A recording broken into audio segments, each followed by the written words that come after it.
Bu 10 gecənin qədrini bilin, kiçik qardaşınız üçün sizə deyirəm. Bu 10 gecəyə elə yerə meyrac eləyə bilərik ki, heç kəsin ayağı ora dəyməyib.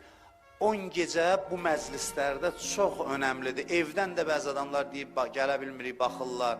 Yəni, söhbət təkcə bu məclisdən getmir. 10 gecə Məhərrəmin İmam Hüseyin məclisi adamın əlindən tutub çox böyük yerlərə apara bilər.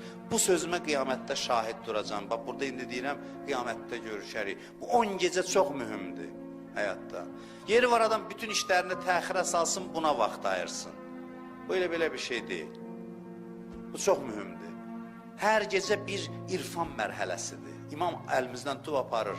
10 gecəyə adam deyirəm də gedər Allaha ən yaxın nöqtəyə gedər çatar. Buna mən cavab deyəm nə mənada, istinadım Qurana və hədislərədir. Hətta Quranda deyilir bu 10 gecəyə Allah and içir.